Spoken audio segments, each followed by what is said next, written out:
Hello दोस्तों, पवन teaching centre में आपका स्वागत है।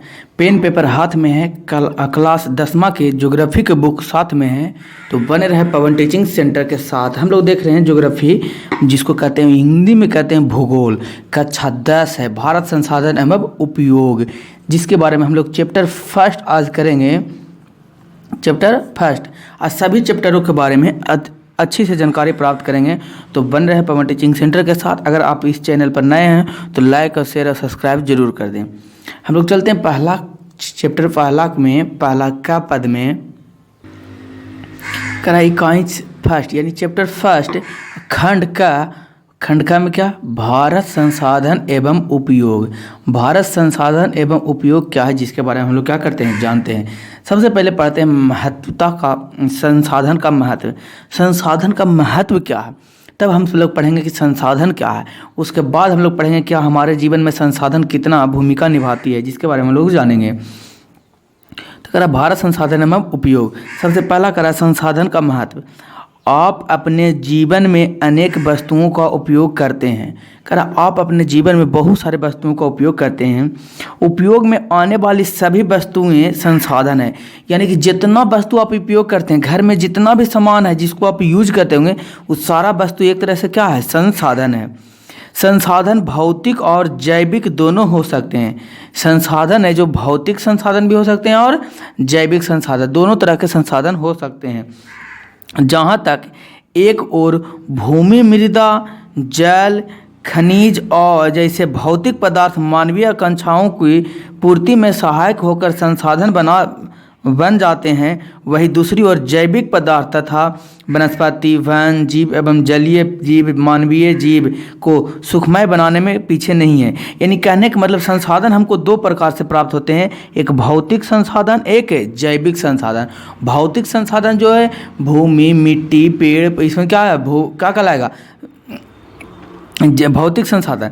और जैविक संसाधन क्या कहलाएगा, जैविक संसाधन पदार्थ, वनस्पति, पेड़ पौधे, जीव जंतु, ये सब क्या कहलाएगा, जैविक संसाधन कहलाएगा। यानी संसाधन मूल रूप से हमें दो प्रकार के मिलते हैं, एक जैविक संसाधन, एक भौतिक संसाधन मिलते हैं। तो आगे हम लोग चलते हैं। करा उपर्युक्त भौतिक एवं जैविक दोनों पदार्थ तकनीक के सहारे ही जीवन उपयोगी हो पाते हैं। करा जितना भी प्रकार के संसाधन, या तो भौतिक संसाधन हो या तो जैविक संसाधन हो, दोनों का उपयोग करने के लिए हमें क्या, उसको यूज करने के लिए हमें तकनीक की सहायता होती है। तकनीक से मतलब क्या, जैसे हम बोल देते हैं, बताते हैं आपको तकनीक किसको कहते हैं। हमें कोई चीज़ को, कोई भी पदार्थ है, हम उस पदार्थ को किस तरीक़ा से यूज करेंगे, उसके लिए हमें तकनीक मालूम होना चाहिए। जैसे हमको दूध को किस तरीक़ा से यूज करना है, उसको हमको तकनीक मालूम होना चाहिए। अगर दूध से हम दही जमाना चाहते हैं, तो ये नहीं कि उसमें हम क्या नमक डाल देंगे तो दही जम जाएगा, उसमें खट्टा पदार्थ डालना पड़ेगा, यानी कि जिसको हम लोग जोरन कहते हैं वो डालना पड़ेगा, तब वो जाकर क्या बनेगा, दही बनेगा। ये दूध से जो दही बना, उसके बनाने का तरीका को ही क्या कहते हैं हम लोग, तकनीक कहते हैं। जैसे अब तकनीक से हमें दही से क्या बनाना है, मट्ठा बनाना है, तो दही से हमको मट्ठा बनाना है, तो उसमें दूध डाल के हम लोग उसको नहीं बना सकते हैं, उसमें पानी डाल के बनाया जाएगा, यानी ये तकनीक हुआ। फिर मक्खन बनेगा, मक्खन से हम घी बनाना चाहते हैं, तो उसमें पानी या जोरन डाल के, यानी खट्टा पदार्थ डाल के घी नहीं बनाया जाएगा, उसको तवे पर गर्म करके बनाया जाएगा घी। यही हमारा क्या होगा, तकनीक हो गया। इसी को हम लोग कहते हैं तकनीक। यानी कि भौतिक चीज वस्तु हो या जैविक वस्तु हो, उसको हम लोग बनाने, उपयोग करने के लिए, जीवन में उपयोग करने के लिए तकनीक की आवश्यकता होती है। जैसे खाना बनाना, वो भी एक तरह की तकनीक है, किस तरीके से कब क्या डालना है, कि ऐसा नहीं है कि सबसे पहले हम लोग क्या डाल दिए, सब्जी डाल दिए और सब्जी को भून दिए, उसके बाद तेल डाल रहे हैं, उसके बाद फोरन डाल रहे हैं, इस तरीका नहीं होता, बनता है। पहले उसको हम लोग क्या डालना पड़ेगा, हमको पहले तेल डालना पड़ेगा, फोरन डालना पड़ेगा, उसके बाद सब्जी को भूनना पड़ेगा, उसके बाद मसाला डालना पड़ेगा। तो ये क्या कहलाता है, तकनीक कहलाता है। उम्मीद है आपको तकनीक समझ में आया होगा। अनादिकाल से ही अरण्यों में वनस्पति एवं वन्य जीव उपलब्ध थे। पूर्व काल से ही पृथ्वी पर वनस्पति एवं वन्य जीव क्या थे, उपलब्ध थे। जलाशय एवं सागर में जलीय जीव लाखों वर्ष पूर्व से विचरण करते रहे। सदियों से ही कोयला, पेट्रोलियम एवं अन्य खनिज पदार्थों के गर्भ में पड़ा हुआ था। और यहाँ से कोयला जो था, अब पेट्रोलियम क्या होता है? पेट्रोलियम कहलाता है किरासन तेल, डीजल, पेट्रोल, ये किसके अंतर्गत आता है? पेट्रोलियम के अंतर्गत आता है। कोयला, पेट्रोलियम, अन्य खनिज पदार्थ के गर्म थे। यानी सारे पदार्थ कहाँ पर से हम पाए जाते हैं? ये सारे पदार्थ पाए जाते थे, कहाँ पाए जाते थे? तो ये सारे पदार्थ हमको पहले से ही पाए जाते थे, क्या चीज़ में? पृथ्वी के गर्भ में, यानी कि पृथ्वी के अंदर ही थे।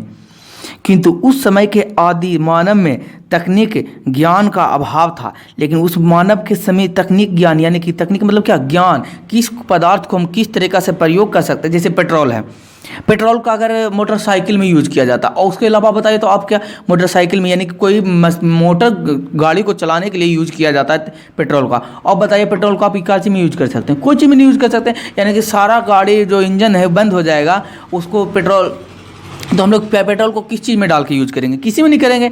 यानी कि कहने का मतलब तकनीक किस तरीक़ा से, यानी हमको जब पेट्रोल मिला तो उसके लिए हमको मोटर बनाना पड़ा, तब जाके हम पेट्रोल को यूज कर पाएँ। और यही मोटर बनाना ही क्या कहलाता है? तकनीकी ज्ञान कहलाता है, या ज्ञान कहते हैं। अभाव था। धीरे धीरे जनसंख्या एवं आवश्यकताओं में वृद्धि होती गई और धीरे धीरे यही जनसंख्या में क्या होते गया? बढ़ोतरी होते चली गई। इस वृद्धि ने मानव के ज्ञानार्जन की दर में त्वरित वृद्धि किया और यही था धीरे धीरे क्या किया? त्वरित, यानी कि धीरे धीरे वृद्धित करते चला गया मानव के।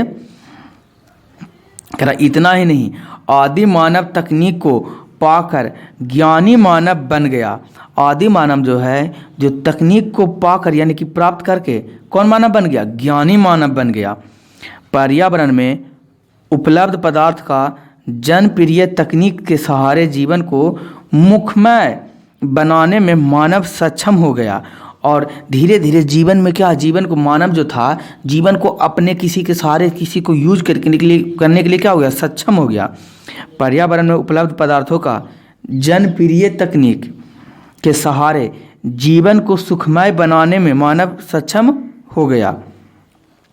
जब पर्यावरण में मानव द्वारा जनप्रिय तकनीक का प्रयोग होता है, तब सभ्यता विकसित होती है। तब ये जब तकनीक का प्रयोग होता है ना, तभी सभ्यता क्या होती है? विकसित होती है।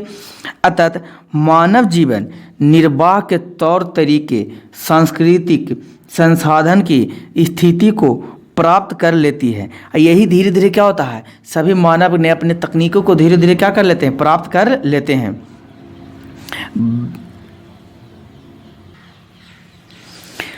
वस्तुतः संसाधन का अर्थ बहुत ही व्यापक है। यही कारण है कि संसाधन का अर्थ क्या हो गया?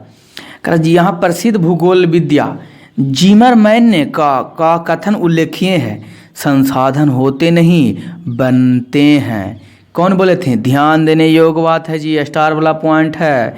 क्या है?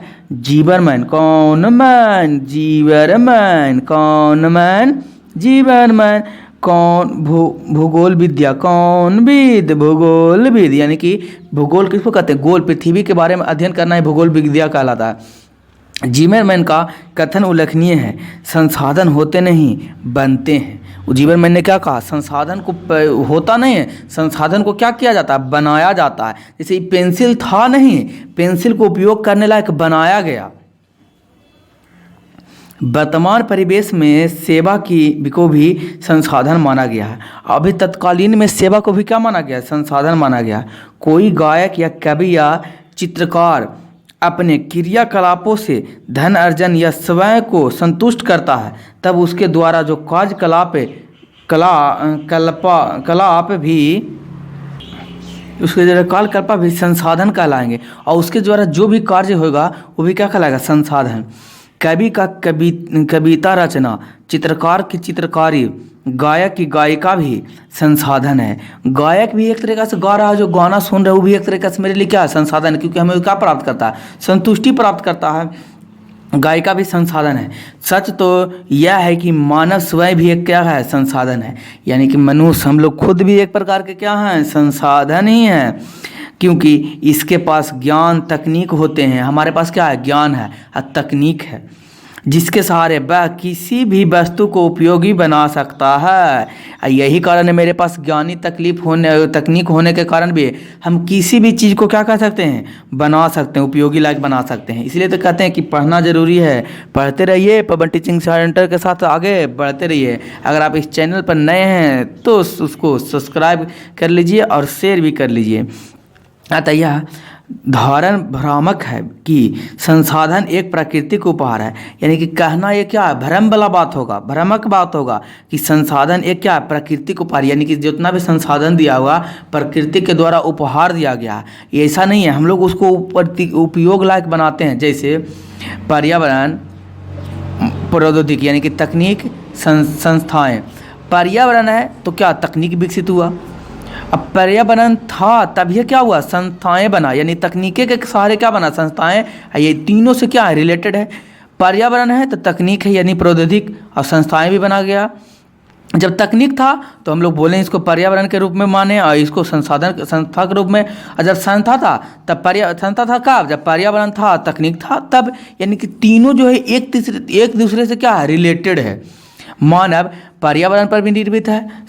पर्यावरण और संस्थाएं और तकनीक तीनों पर क्या मानव निर्मित है। यानी कि मानव है तब यह पर्यावरण है, नहीं तो पर्यावरण का कोई महत्व ही नहीं रह जाएगा, मानव नहीं रहेगा तो। तकनीक कब है, मानव है तब तकनीक है, तब तो पर्यावरण को यूज करना हम लोग जानते हैं।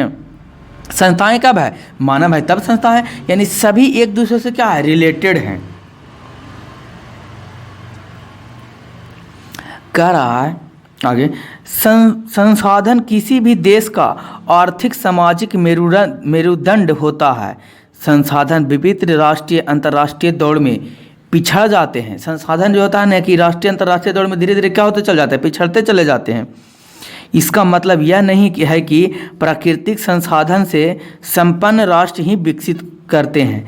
इसका अर्थ यह न होगा कि जो प्राकृतिक है, जो राष्ट्र का क्या विकास विकसित को बनाता है। जापान एक ऐसा देश है जो प्राकृतिक संसाधन से अत्यंत विपत्र है। यानी कि प्राकृतिक संसाधन से क्या है, जापान में बढ़िया संसाधन है नहीं प्राकृतिक संसाधन, किंतु इसके मानव संसाधन तकनीकी दृष्टि से इतने सबल हैं कि यह देश उपलब्ध सभी पदार्थों को विवेकपूर्ण उपयोग कर विकसित देशों के श्रेणी में खड़ा है।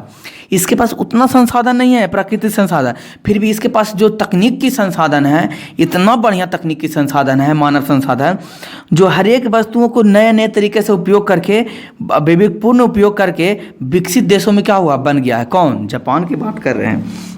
अतः किसी देश के विकास में भौतिक एवं जैविक संसाधन के साथ साथ मानव संसाधन की भी बहुत भूमिका होती है। विविध संसाधनों के मध्य मानव नियंत्रित की स्थिति में रहता है, जो पर्यावरण में उपलब्ध पदार्थों, प्रौद्योगिक तकनीक एवं संसाधनों के बीच अंतर्संबंध स्थापित करता है, जिससे पर्यावरण के पदार्थ उपयोगी बन जाते हैं। इसे चित्र 1.1 में समझा जा सकता है। करा कि पर्यावरण को इस तरीक़ा से हम लोग तकनीक के सहारे इस तरीक़ा से उपयोग में बना सकते हैं कि उस तरीक़ा से हम लोग संस्थाएं स्थापित कर सकते हैं, तकनीकी पदार्थों को उपलब्ध कर सकते हैं, जिससे कि तीनों एकजुट होकर हमारे लाभ पहुँचाएँ। कह रहा है अब लाभ पहुंचाने का मतलब क्या हुआ, लाभ पहुंचाने का श्रेय यही हुआ कि हमारा हर एक उपयोगी चीज़ ही क्या कहलाता है, पर्यावरण का संसाधन कहलाता है। संसाधन का वर्गीकरण, संसाधन को बांटा गया है। किस तरीक़ा से संसाधन को बांटा गया है, जिसके बारे में हम लोग क्या करते हैं, जानते हैं, समझते हैं।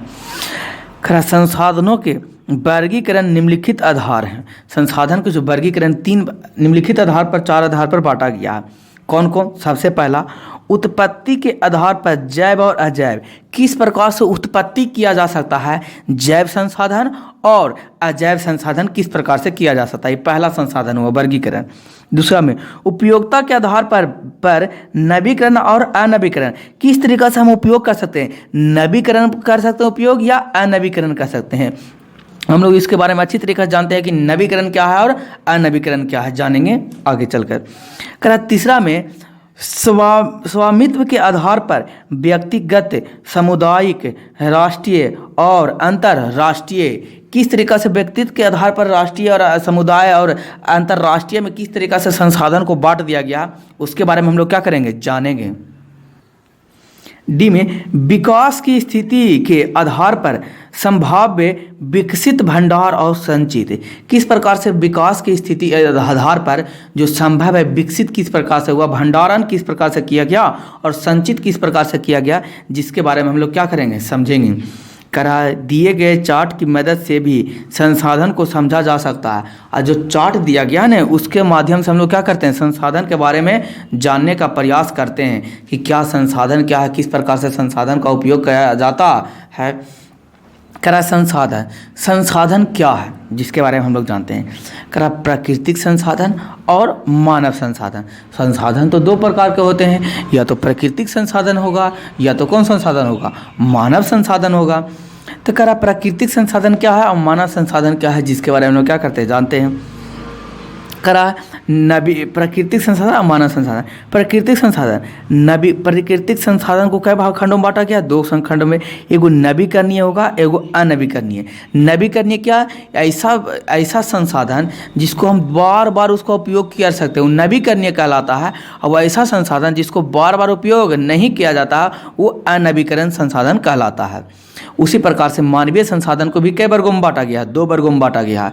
कौन कौन, संरचनाएं एवं संस्थाएं, किस प्रकार से मानव ने संरचना बनाकर और संस्था बनाकर किस प्रकार के उसे आगे ले जाने का प्रयास किया है।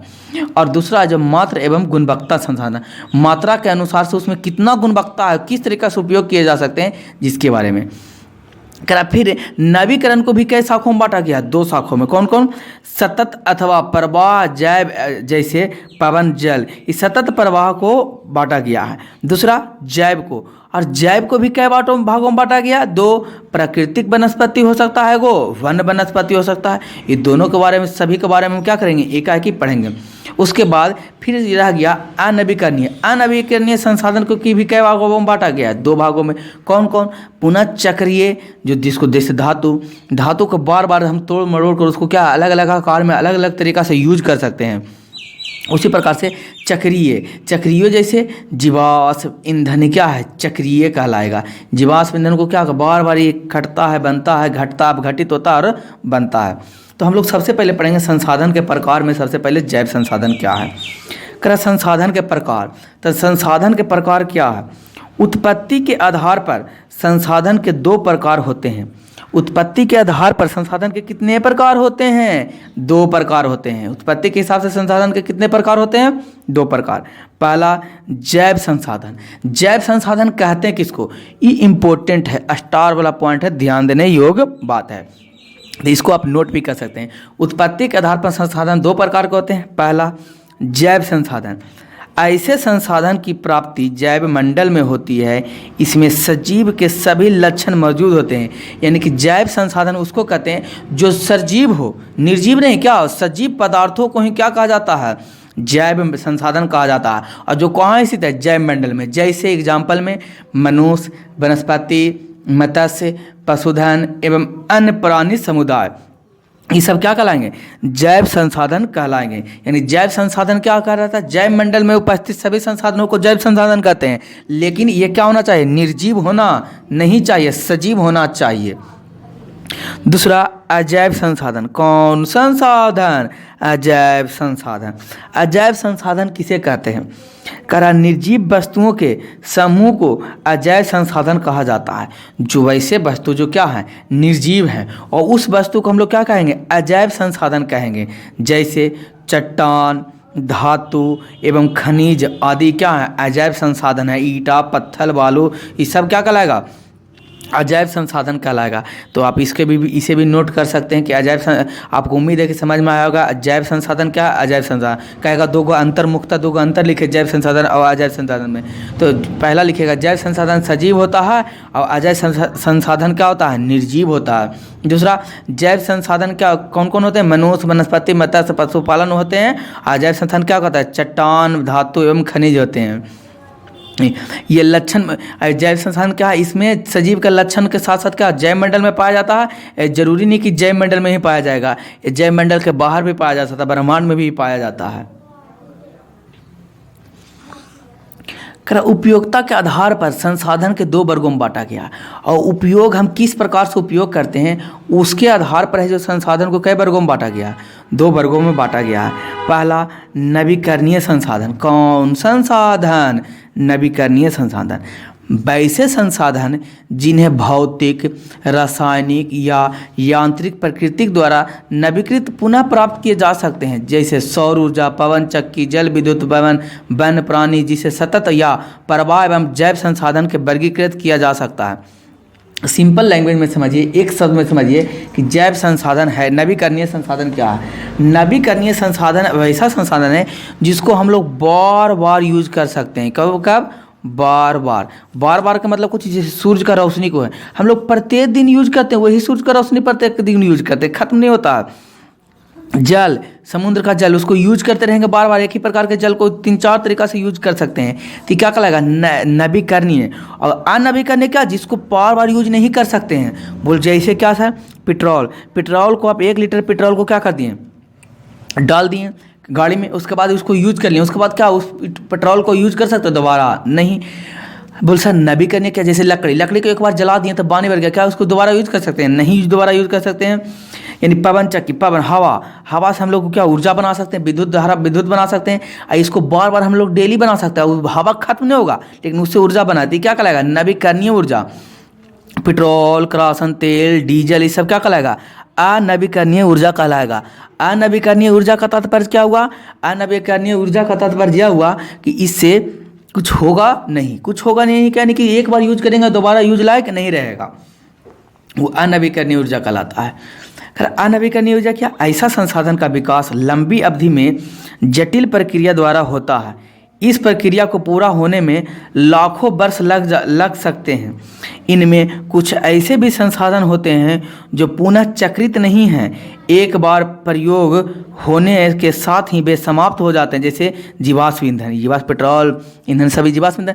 यानी ऐसे ईंधन जिस प्रयोग होता है जिसको एक बार यूज करेंगे उसके बाद पुनः खत्म हो जाएगा, दोबारा यूज नहीं किया जा सकता, वो क्या कहलाता है? अनवीकरणीय संसाधन कहलाता है।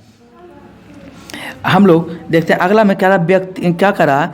स्वामित्व के आधार पर संसाधनों के 4 प्रकार होते हैं। कितने प्रकार होते हैं? 4 प्रकार होते हैं। किसके आधार पर? स्वामित्व के आधार पर।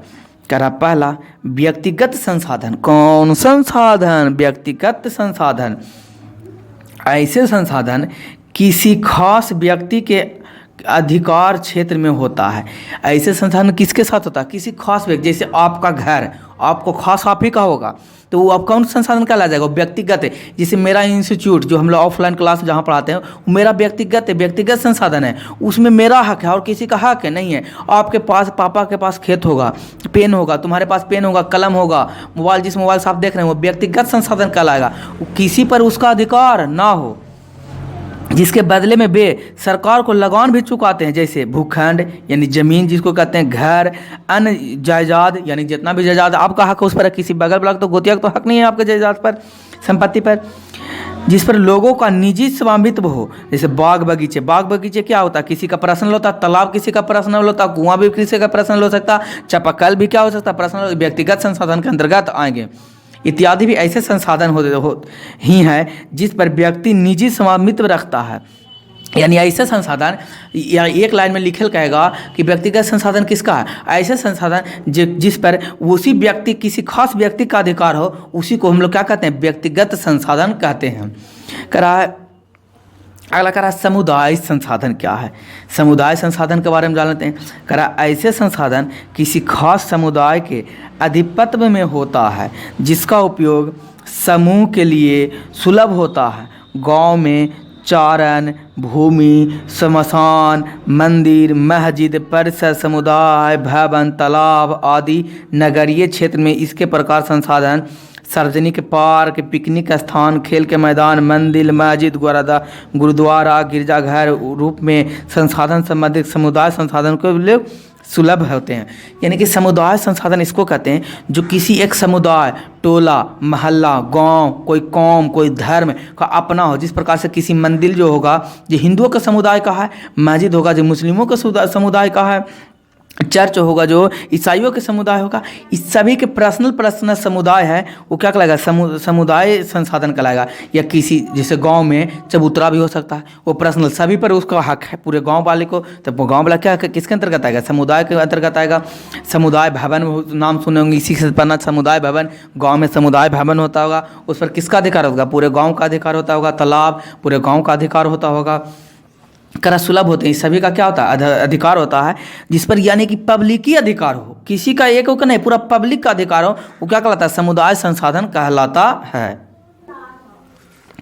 राष्ट्रीय संसाधन, कौन संसाधन, राष्ट्रीय संसाधन क्या है, कानूनी तौर पर देश या राष्ट्र के अंतर्गत सभी उपलब्ध, कानूनी तौर पर देश या राष्ट्र के अंतर्गत सभी उपलब्ध संसाधन राष्ट्रीय संसाधन है। यानी कि राष्ट्रीय यानी देश के हित में जो सरकार का हक हो, जिस पर वो राष्ट्रीय संसाधन कहलाता है। देश की सरकार को वैधानिक हक है कि वे व्यक्तिगत संसाधन का अधिग्रहण आम जनता के हित में करें, और ऐसा संसाधन जो किसके रूप में करे जी, व्यक्ति आम जनता यानी पब्लिकों के रूप में करे, वो क्या कहलाएगा, राष्ट्रीय संसाधन कहलाएगा। जैसे हरी वाले डिबिया में देखिए, किसी राजनीतिक सीमा के अंतर्गत भूमि, खनिज पदार्थ, जल संसाधन, वन्यजीवी एवं समुदाय जीव 2000 किलोमीटर महासागरीय क्षेत्र तक राष्ट्रीय संसाधन होता है। इस सब किसके कौन संसाधन है, राष्ट्रीय संसाधन कहलाएगा। आप अपने गांव में या आसपास के क्षेत्र में भी शहरी विकास पदाधिकारी का बोर्ड देखा होगा, यानी कि सीमा जिसको कहते हैं कि यहाँ से कौन थाना है, यहाँ से कौन थाना स्टार्ट होता है, यहाँ से रोहू थाना खत्म होता है, यहाँ से बिहार थाना स्टार्ट होता है, इस तरीका से आप क्या होंगे देखे होंगे। इसे सरकार ने भूमि अधिग्रहण करने हेतु अधिकृत किया है। ये भूमि सहित अन्य नगरीय संसाधनों का विकास करते हैं। ऐसे भूमि का ही नहीं है, और अन्य सारे चीज़ों का क्या करते हैं, ये विकास भी करते हैं।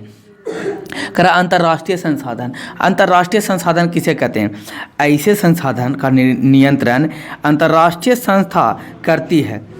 तट रेखा से 200 किलोमीटर दूरी तक छोड़कर खुले महासागरीय संसाधन पर किसी देश का अधिकार नहीं होता। ऐसे संसाधन को उपयोग सिर्फ अनुसंधान हेतु अंतर्राष्ट्रीय संस्कृतियों के सहमति के किसी राष्ट्र द्वारा किया जाता है। यानी कहने का मतलब, मान लीजिए भारत है, अब भारत के नीचे वाला आप लोग हम पढ़ा चुके हैं, भारत इस तरीका से इधर समुद्र है, और यहाँ समुद्र से क्या किलोमीटर, 200 मीटर तक, 200 किलोमीटर नॉटिकल मील, 200 नॉटिकल मील NM, 200 नॉटिकल मील तक किसका हक होता है, सरकार का, भारत सरकार का, राष्ट्रीय का होता है। उसके बाद किसका होता है, अंतर्राष्ट्रीय, यानी कि पूरे विश्व का उसमें हिस्सेदारी होता है, राष्ट्रीय द्वारा किया जा सकता है।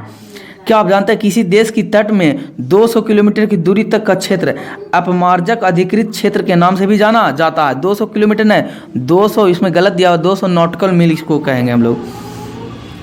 करा विकसित के स्तर पर भी संसाधन को 4 भागों में वर्गीकृत किया गया है। विकसित के आधार पर संसाधन को कितने भागों में बांटा गया था, 4 भागों में। पहला स्वाभाविक संसाधन, कौन संसाधन, स्वाभाविक संसाधन, ऐसे संसाधन जो किसी क्षेत्र विशेष में मौजूद होते हैं, जिसे उपयोग में लाए जाने की संभावना रहती है। इसका उपयोग अभी तक नहीं किया जा सकता, इसका उपयोग अभी तक नहीं किया जा गया है, लेकिन ये उपयोग लायक है। लेकिन हम लोग इतना तकनीक नहीं विकसित कर पाए जिसका उपयोग हम लोग कर पाएँ। हिमालय क्षेत्र का खनिज, जितनी हिमालय क्षेत्र का खनिज क्या है, हिमालय पर्वत के अंदर बहुत सारे खनिज पाया गया, लेकिन हमारे पास उतना तकनीक नहीं उसको खोद कर क्या कर दें, निकाल सकें। ये क्या कहलाएगा, स्वाभाविक संसाधन। संभाविक यानी कि संभावना है कि वहाँ संसाधन हो पाएगा, जिनका उत्खनन अधिक गहराई में होने के कारण दुर्भाग्य एवं महंगा है। उसी प्रकार राजस्थान का गुजरात क्षेत्र में पवन और सौर ऊर्जा की असीम संभावनाएं हैं, परंतु अभी तक इसका सही रूप से विकास नहीं किया गया। राजस्थान में जो गर्म हवा चलता है, वो गर्म हवा को बहुत सारे चीज़ में हम लोग प्रयोग कर सकते हैं, लेकिन अभी तक उसको किया नहीं जा सका है। अगला करा विकसित संसाधन। कौन संसाधन? विकसित संसाधन। क्या आप जानते हैं गुजरात में भुज से में सौर ऊर्जा का आधुनिक उपकरण बड़े स्तर पर किया जाता है। गुजरात में सबसे ज़्यादा सौर ऊर्जा का उपयोग कहाँ किया जाता है? गुजरात में किया जाता है सबसे ज़्यादा। करा विकसित संसाधन, ऐसे संसाधन जिसका सर्वोपरांत उपयोग हेतु मात्रा एवं गुणवत्ता का निर्धारण हो चुका है। अब पूर्व में ही यह बताया जा चुका है कि यह संसाधन विकसित तकनीक और उसकी संभावना पर निर्भर करता है। यह तकनीक भी ऐसा पहले बता दिया गया इस संसाधन में कि ऐसा तकनीक संभव है, लेकिन इसको उपयोग करने के लिए हमें एक संसाधन को बनाना पड़ेगा और वो संसाधन बन जाएगा तो भूमि, जैसे हवा, बहुत सारा पूरे हवा भरा हुआ है पूरे ब्रह्मांड में, तो हम लोग कह सकते हैं ना कि हवा है जो इसका उपयोग हम लोग, हवा को भी हम लोग उपयोग कर सकते हैं, लेकिन उसके पास किस तरीक़ा से उपयोग करें हमें पता अभी तक नहीं है। और इस तरीक़ा से संसाधन विकसित हो जाएगा तो हम जरूर इसका उपयोग कर सकते हैं। अगर किसी प्रकार से प्रॉब्लम, परेशानी, समस्या, तकलीफ, कोई दिक्कत हो तो मुझे नीचे कमेंट बॉक्स में लिख कर ज़रूर बताइए, और बताइएगा तो मैं उसको अवश्य जहाँ तक हो सके मैं उसे आपको पूरी करने की कोशिश करूँगा। और ध्यान सुनिए, अगर दिसंबर से आने वाला है भौकाल सीरीज, यानी भौकाल सीरीज करने का मतलब 10वां का चैप्टर वाइज ऑब्जेक्टिव क्वेश्चन कराएंगे, हर एक चैप्टर का एकदम कति, हर एक प्रश्न को 10वें में पूछे जाने वाले हर एक प्रश्न को नस्ते नाबूद कर देना है। कहने का मतलब इतना प्रश्न करेंगे कि एकदम उसी से लड़ेगा ही तो लड़ेगा। हर एक चैप्टर के, साइंस के, मैथ के, ज्योग्राफी, एसएसटी के, हिस्ट्री के, ज्योग्राफी के, पॉलिटिक्स के, सारा यहाँ तक संस्कृत और हिंदी के भी सारे प्रश्न करेंगे और फुल सेट सब्जेक्टिव ऑब्जेक्टिव सारा करेंगे, है ना। तो जुड़े रहे पवन चीटिंग सेंटर के साथ। और दोस्तों मैं कहा तो मैं अवश्य करूँगा, चाहे जो भी हो जाए, बाढ़ आ जाए, बख्तियारपुर आ जाए, चाहे मोकामा आ जाए, हम आपको कर ही रहेंगे। तो चलते हैं, हम आगे बढ़ते हैं। हम लोग कल पढ़ चुके थे, उसके बाद आज लोग हम पढ़ेंगे भंडार संसाधन क्या है, भंडारण क्या है। करा ऐसा संसाधन पर्यावरण में उपलब्ध होते हैं तथा मानवीय आवश्यकताओं को पूर्ति में सक्षम है। ध्यान दीजिए, आपको जब वो जो सीरीज चलेगा ना, जो टेस्ट का, जो 2022 के लिए जो एग्जाम में जो देंगे ना मैट्रिक का, और नहीं अगला साल भी अगर आप दीजिएगा ना तो उसको देख लीजिएगा, क्योंकि आपको पता चल जाएगा कि आने वाला प्रश्न कैसे पूछा जाता है। कि आप अगर 9th क्लास में भी अभी पढ़ रहे होंगे ना तो ये भी देख लीजिए, आपके लिए ज़रूरी है, क्योंकि आपको 10th में जब जाइएगा तो आपको पता चलेगा कि किस तरीका के प्रश्न किया जाता है, किस तरीका से प्रश्न पूछा जाता है, जिससे आसानी हो और आप पर इस चैनल के प्रति विश्वास बने कि हाँ हम सर बोलते हैं तो क्या सही बोल रहे हैं या गलत बोल रहे हैं, क्या इनके पढ़ाए हुए क्वेश्चन कराए हुए से क्वेश्चन आता है या नहीं आता है। तो उसी से छपेगा यार, बोल दिए नहीं, छपेगा तो छपेगा, उतरेगा उसी से हूबहू वही, यहाँ तक कि ऑप्शन सेम टू सेम मिलाएंगे। आप बने रहे सिर्फ पवन टीचिंग सेंटर के साथ। पर अगर आप इस चैनल को देख रहे होंगे और नए इस चैनल पर है तो ज़रूर सब्सक्राइब कर लें और अपने दोस्तों के साथ शेयर कर लें। कर भंडारण, ऐसे संसाधन पर्यावरण में उपलब्ध होते हैं तथा मानवीय आवश्यकताओं को पूर्ति में सक्षम है। उपयोग हेतु उपर्युक्त प्रौद्योगिकी के अभाव में इन्हें केवल भंडारित संसाधन के रूप में देखा जाता है। ऐसा संसाधन जो प्रकृति में उपलब्ध है, भंडारण किया हुआ है, लेकिन हम लोग उसको प्रौद्योगिक यानी कि उतना तकनीक नहीं विकसित हो पाया जिससे कि हम उसको क्या कर सकें, उपयोग में ला सकें। उदाहरण जल, जल क्या है, भंडारण है। पूरा पृथ्वी पर तो 3 हिस्सा जल ही जल है ना। हाइड्रोजन, पूरे वायुमंडल में सबसे ज़्यादा 78% हाइड्रोजन पाया जाता है। ऑक्सीजन का यौगिक जिसमें ऊर्जा उत्पन्न की असीम क्षमता छिपी हुई है, यानी पृथ्वी पर क्या भंडारित रूप में फैला हुआ है, बसा हुआ है। लेकिन उच्च तकनीक के अभाव में ऐसे संसाधन का उपयोग नहीं कर पा रहे हैं। लेकिन तकनीक उच्च, हमारे पास तकनीक उच्च मतलब हमारे पास उतना हम विकास, टेक्नोलॉजी में उतना विकास नहीं कर पाए हैं कि हम लोग जल को अच्छी तरीक़ा से यूज पाएँ। लेकिन अब तो देखा जा रहा है कि धीरे धीरे इसका भी यूज किया जा रहा है।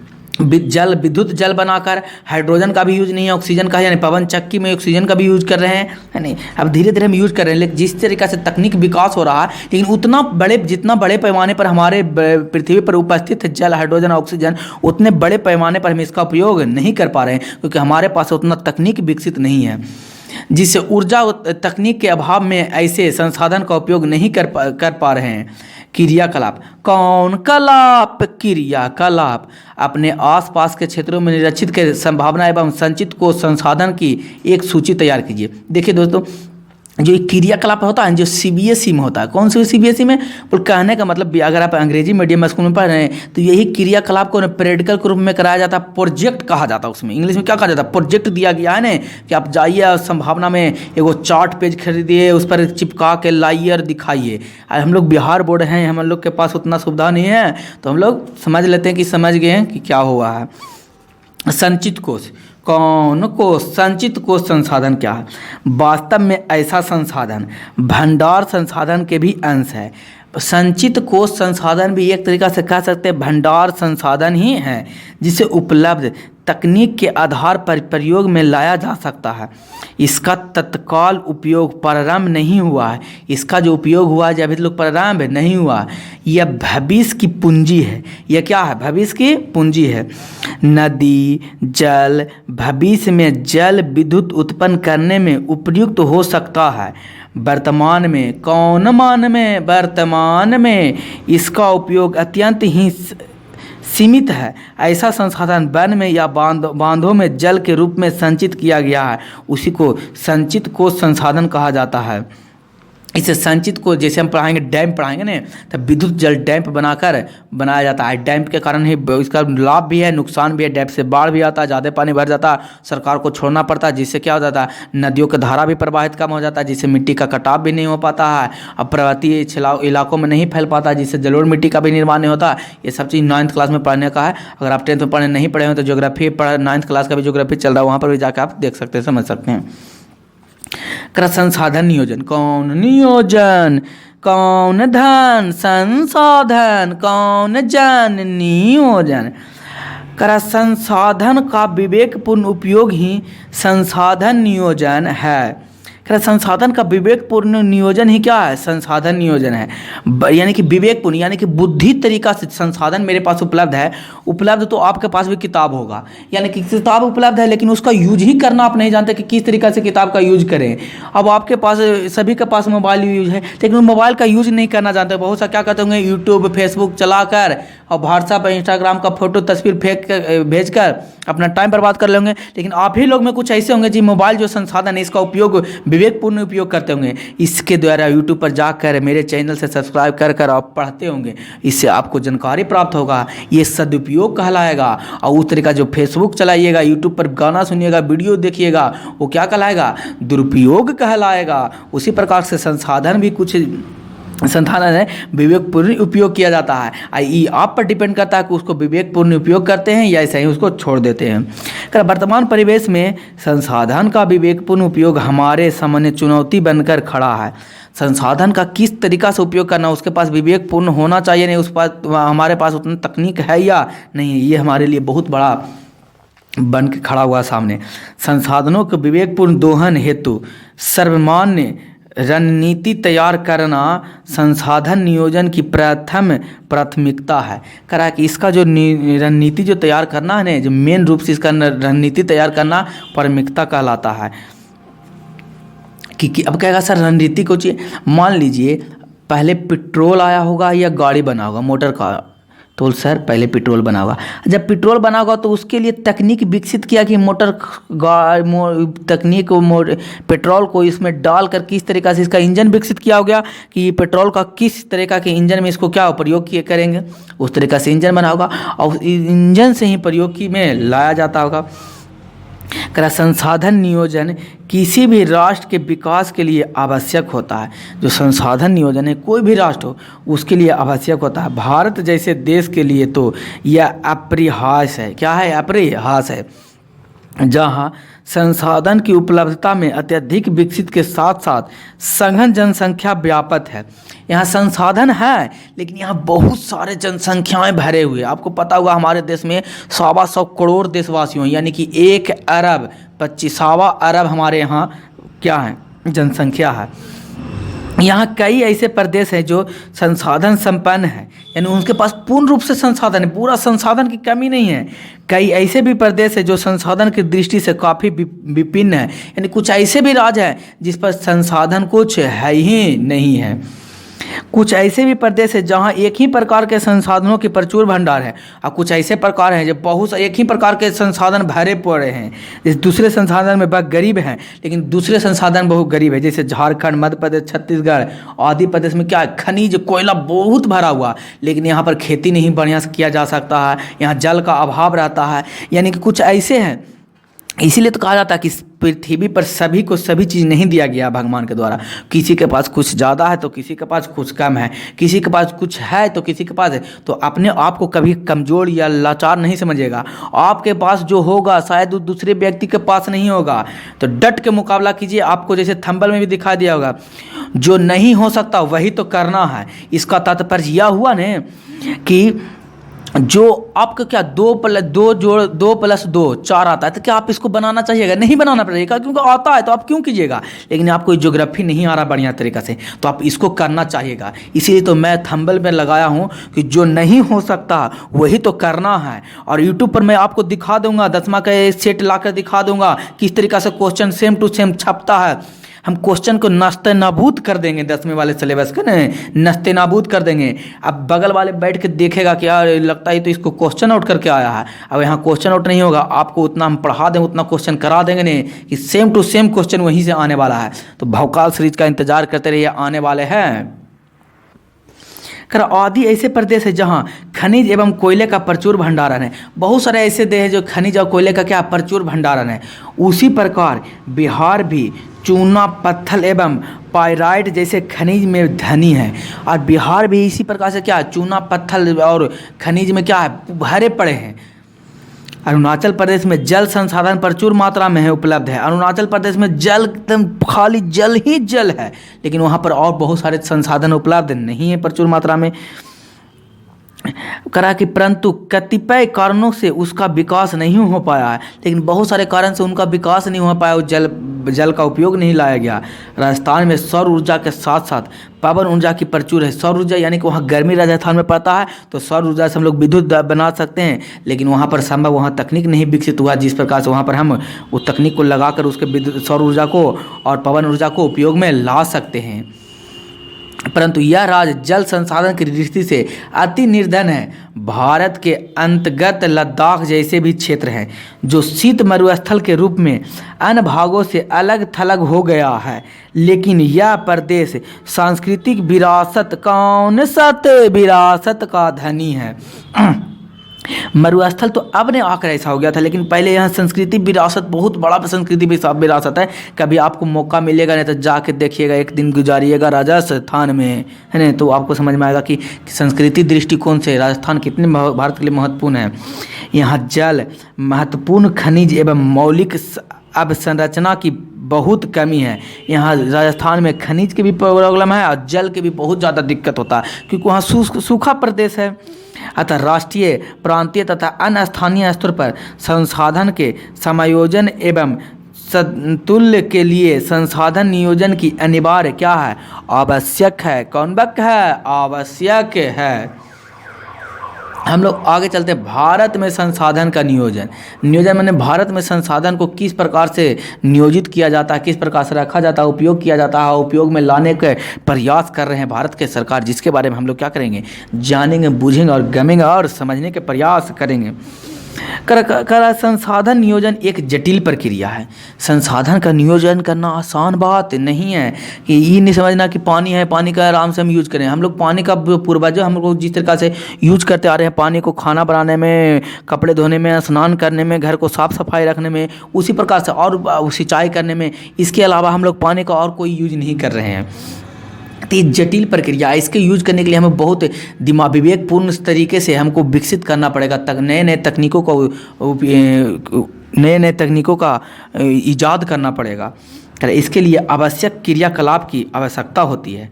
एक क्रियाकलाप संसाधन नियोजन के समापन होते हैं। इन समापनों के सहारे किसी देश के उपलब्धता संसाधन का सदुपयोग कर उस देश की उन्नति का मार्ग प्रस्तावित किया जा सकता है। यही कारण है कि नए नए तरीकों को लाकर उन्नति के रास्तों पर चलकर हमें रास्ता दिखाया जा सकता है। तो कह रहा है कि संसाधन नियोजन के समूहों के निम्न रूप में बांटकर अध्ययन किया जा सकता है। देश के विभिन्न प्रदेशों में संसाधन की पहचान कराने के लिए सर्वेक्षण करना। देश के विभिन्न संसाधनों में क्या करना है, इसका सर्वेक्षण करना। में करा सर्वेक्षणोपरांत मानचित्र तैयार करना एवं संसाधनों को गुणात्मक एवं मात्रात्मक आधार पर मापन का या कलन करना। अलग अलग तरीक़ा से इसको क्या करना, मापन करना या गुणांतरण करना भी कर सकते हैं। संसाधन विकास योजनाओं को मूर्त रूप देने के लिए उपयुक्त प्रौद्योगिक कौशल एवं संस्थागत नियोजन के रूप में रेखा तैयार करना। किस प्रकार से हम संसाधन को तैयार कर सकते हैं, सबसे पहले हम सिंपल भाषा में बताते हैं ना आपको। देश के प्रदेश में संसाधन की पहचान करने के लिए सर्वेक्षण करना, यानी कि सबसे पहले कहाँ कहाँ कौन सा संसाधन पाया जाता है जिसका खोज करना। उसके बाद खोज करेंगे, दूसरा में क्या करना, मानचित्र तैयार करना कि कहाँ पर मानचित्र है ना, कि यहाँ पर जैसे मान लिया कि हम लोग बिहार में पाया जाता है, माने कि बिहार में कोयला मिला। अब कोयला मिला बिहार में, कितना, बिहार में तो 38 जिला में कौन सा जिला में खोजते रहेगा, तो बताएगा कि हाँ बिहार नालंदा जिला मिला, तो नालंदा जिला कहेगा, बोलेगा तैमूर में मिला, मुंगेर में मिला है ना, पटना जिला में मिला, जहाँ मिलेगा वहाँ बताया जाएगा। इस तरीक़ा से मानचित्र में तैयार किया जाएगा। उसके बाद उसको कौशल में देखेगा, योजना मूर्त रूप से उसको क्या करेगा, प्रतियोगिता कौशल देखेगा कि इसको संसाधन का उपयोग कर सकते हैं कि नहीं। चौथा में राष्ट्रीय विकास योजना के संसाधन विकास योजना में मध्य संबंध पता है। और राष्ट्रीय विकास केंद्र सरकार और राज्य सरकार में योजनाओं को दोनों संबंध रहेगा ने तो ज़्यादा विकसित होगा। कह रहा है कौन, हरी वाली डिबिया है, ज्ञात कीजिए। यही आपको बोले कुछ प्रोजेक्ट कहा जाएगा। एक चाय पाट खरीदिए आप अगर अच्छा है तो आप करना चाहते हैं तो चाय पाट खरीद के चाट पाट में उसको बनाकर हमको भेज दीजिए। बिहार राज्य में सामूहिक भागीदारी सहायता आपके आसपास में संसाधनों विकास कौन कौन से कार्यक्रम चलाए जा रहे हैं ये आप लिखिए, हमें अपने व्हाट्सएप करके हमें बता दीजिए। अगला कह रहा है हमारे देश में स्वतंत्रता प्राप्ति के बाद से ही संसाधन नियोजन के लक्षित उद्देश्यों को हासिल करने का प्रयास किया जा रहा है। हमारे देश में नहीं, आज से नहीं, बहुत ही पहले से क्या कर रहा है, सुरक्षा के दृष्टिकोण से प्राप्त किया जा रहा है, लक्षित किया करने को उद्देश्य के हासिल करने का प्रयास किया जा रहा है कि हम लोग किस तरीक़ा से इस लक्ष्य को क्या कर लें, प्राप्त कर लें, और इस लक्ष्य को प्राप्त करने के आगे हम लोग किस तरीक़ा से बढ़ जाएँ। इस संदर्भ में भारत सरकार प्रथम पंचवर्षीय योजनाओं से ही प्रयासरत है। अब प्रथम पंचवर्षीय योजना आप कहेगा सर पंचवर्षीय योजना को चाहिए, यानी कि कोई भी योजना निकालने के लिए उसका टाइम कितना दे दिया जाए, 5 साल तक दिया जाए। कै वर्ष तक, 5 वर्ष तक दिया जाए कि ये हम कोई जैसे कह एक मकान बनाना है, अभी मकान बनाने में दिया जाए कि 5 वर्ष तक ये मकान क्या हो जाना चाहिए, तैयार हो जाना चाहिए। तो ये कौन योजना बन गया, ये पंचवर्षीय योजना। उसी प्रकार से सरकार क्या कहता था, ये 2014 में पंचवर्षीय योजना खत्म होकर नीति आयोग आ गया है। वो पॉलिटिक्स में हम लोग पढ़ेंगे, राजनीतिक शास्त्र पढ़ेंगे तब उसमें समझेंगे हम लोग। तो प्रथम पंचवर्षीय योजना में प्रयास किया गया कि हम लोग इस तरीके से तकनीक को क्या कहें, विकास किया जाए। किसी भी इकाई पर विकास हेतु संसाधन एक आवश्यक शर्त है। संसाधन एक क्या आवश्यक शर्त है, किंतु प्रौद्योगिक एवं संस्थाओं में वांछित परिवर्तन के अभाव में केवल संसाधन की उपलब्धता से विकास संभव नहीं है। और ये इतना ही नहीं हो जाएगा कि हम लोग संसाधन के विकास के कर लिए और संसाधन के विकास को उपलब्धता प्राप्त कर लिए तो उससे क्या हो गया, हम लोग विकसित हो गए। इतना ही नहीं, इससे और हमें आगे बढ़ चढ़ के भी काम करना पड़ेगा। आज भी हमारे देश में ऐसे कई राज्य हैं जहां संसाधन की प्रचुरता के बाद भी आर्थिक रूप से पिछड़े हैं। इनकी गणना की जाती है, गणना की जाती है, यानी कि ऐसे भी राज्य हमारे भारत में ऐसे हैं जो प्रचुर मात्रा में उपलब्ध है लेकिन उसको यूज करना नहीं चाहता है। इसके विपरीत कुछ ऐसे भी राज्य हैं जो संसाधन के अभाव में भी आर्थिक रूप से विकसित है, और कुछ राज्य ऐसे भी हैं जो उसके पास संसाधन उपलब्ध नहीं है लेकिन फिर भी वह राज्य क्या उपलब्ध है। जैसे कहने का मतलब आपकी दोस्त होगा, कुछ ऐसे दोस्त आपके पास है नहीं, उसके पास पैसा नहीं होगा फिर भी वो अपना शौक सारा चीज़ पूरा करता होगा। अब कुछ ऐसे भी दोस्त आपके पास, उसके पास पैसा बहुत होगा लेकिन फिर भी वो उतना अच्छी तरीक़ा से उस पैसा को यूज नहीं कर पाता होगा। उसी प्रकार राज्य पर हम ले लिए जाए तो कुछ राज्य ऐसे भी हैं जहाँ पर अच्छी तरीक़ा से क्या कर लिया जाता है, अच्छी तरीक़ा से उसका यूज कर पाते हैं और विकसित बन जाते हैं। कुछ ऐसे भी राज्य हैं जहाँ पर बहुत सारे प्रचुर मात्रा में होने के बावजूद भी वो विकसित नहीं कर पाते हैं। कह रहे संसाधन का संरक्षण क्या है उसके बारे में हम लोग जानेंगे। संसाधन का संरक्षण। संसाधन का संरक्षण से क्या तात्पर्य है, इसका क्या कारण है, जिसके बारे में हम लोग क्या करना है, जानने का प्रयास करते हैं और जानते हैं, प्रयास ही नहीं, जानते भी हैं, जाने की भी। सभ्यता एवं संस्कृति के विकास में संसाधनों की अहम भूमिका होती है। संस्कृति और सभ्यता, जब सभ्यता का विकास हुआ तो सभ्यता का विकास हुआ, हम लोग पढ़ चुके हैं कि सभ्यता का विकास कहाँ हुआ, नदी के किनारे। नदी हम लोग क्या है, एक प्रकार से संसाधन है। तो जितना भी सभ्यता और संस्कृति का विकास हुआ, इस संसाधन का अभिन्न अंग है, कह सकते हैं। किंतु संसाधनों का अविवेकपूर्वक या अतिशय उपयोग विविध प्रकार के सामाजिक, आर्थिक, सांस्कृतिक एवं पर्यावरणिक समस्याओं को जन्म देती है। और समाज ऐसा भी होता है कि अनेक प्रकार के इसको क्या करते हैं, संस्कृति एवं पर्यावरणिक समस्याओं को क्या करती है, यह जन्म भी देती है। इन समस्याओं के समाधान हेतु विभिन्न स्तरों पर संरक्षण की आवश्यकता होती है। और यही कारण होता है कि विभिन्न प्रकार से हम लोग क्या करते हैं, इसके जन्म समस्याओं को जन्म देते हैं और इसी समस्याओं को जन्म को आरक्षित करते हैं। और इसी आरक्षित करने यानी कहने का मतलब या कहने का तात्पर्य हुआ कि इसी को अच्छी तरीक़ा से, विवेकपूर्ण तरीक़ा से इसको हम क्या करते हैं, खत्म करने का प्रयास करते हैं। संसाधन का नियोजन एक विवेकपूर्ण उपयोग ही संरक्षण कहलाता है। और संसाधन का जो नियोजन होता है ये विवेकपूर्ण उपयोग संरक्षण कहलाता है। यानी कि जिस प्रकार से हमारे पास संसाधन है, जो चीज़ का संसाधन है उसको अच्छी तरीक़ा से हम लोग प्राप्त कर पाएंगे, वही क्या कहलाएगा, संसाधन का नियोजन कहलाएगा। प्राचीन काल से ही संसाधन का संरक्षण समाज सुधारकों, नेताओं, चिंतकों एवं पर्यावरणियों के लिए एक चिंतन जलवंत विषय रहा है। अब आज से नहीं, बहुत पहले काल से ही हमारे पर्यावरण संसाधन को सुसज्जित रूप में क्या करना, उपयोग करना, संरक्षण करना ने समाज के लिए, नेताओं के लिए और पर्यावरण से जुड़े हैं उनके लिए बहुत बड़ा चिंतित का विषय रहा कि संसाधन को किस तरीके से हम संरक्षित करके रोक के बचा कर रख पाएँ। इसी संदर्भ में महान दार्शनिक, एक चिंतक महात्मा गांधी ने विचारक प्रसंगिक था। जो दार्शनिक थे, कौन, गांधी, महात्मा गांधी। ध्यान देने योग्य बात, छपेगा, रटाएगा, लिखाएगा, दम आएगा तो आएगा। हमारे पास पेट भरने के लिए बहुत कुछ है लेकिन पेटी भरने के लिए नहीं है। कौन बोले थे, महात्मा गांधी बोले थे। क्या बोले थे, हमारे पास पेट भरने के लिए बहुत चीज़ है, यानी कि इतना संसाधन है, इतना भोजन है हमारे पास, इतना मिट्टी, उपजाऊ मिट्टी है जो बनाकर उस पर खेती करके हम लोग क्या कर सकते हैं, पेट भर सकते हैं। लेकिन पेटी भरने के लिए हमारे पास, यानी कि धन दौलत इकट्ठा जमा करने के लिए हमारे पास कुछ नहीं है। आप अपने घर में भी देखते हो ना कि पेट आराम से भरा जाता होगा, लेकिन पेटी भरने के लिए उतना पैसा नहीं होता है कि उस रख कर इकट्ठा करके रखा जाए और उसका उपयोग में बाद में उपयोग में लाया जाए। इसलिए महात्मा गांधी बोले थे। तो क्वेश्चन पूछेगा, ध्यान देने एक बात है, यहाँ क्वेश्चन आपसे ये बनेगा, क्वेश्चन पूछेगा कि किसने कहा था कि हमारे पास पेट भरने के लिए बहुत कुछ है लेकिन पेटी भरने के लिए कुछ नहीं है। 4 गो ऑप्शन रहेगा तो कोची मारिएगा। महात्मा गांधी ने कहा था कि हमारे पास पेट भरने के लिए बहुत कुछ है लेकिन पेटी भरने के लिए कुछ नहीं है। क्या मेधा पाटेकर, कौन पाटेकर, मेघा पाटेकर का नर्मदा बचाओ अभियान। कौन बचाओ अभियान, नर्मदा बचाओ अभियान। नर्मदा बचाओ अभियान कौन है, मेधा पाटेकर। सुंदरलाल बहुगुणी का चिपको आंदोलन। तो क्वेश्चन पूछेगा, ये भी ध्यान देने वाले क्वेश्चन पूछेगा, नर्मदा बचाओ अभियान किसके द्वारा चलाया गया था, तो मेधा पाटेकर द्वारा चलाया गया था नर्मदा बचाओ। अब बोल सर क्यों नर्मदा बचाओ आंदोलन क्यों चलाया गया था, जो हमें आपको बताने का प्रयास करते हैं। जैसे मान लीजिए नदी है, कौन नदी है, नर्मदा नदी है।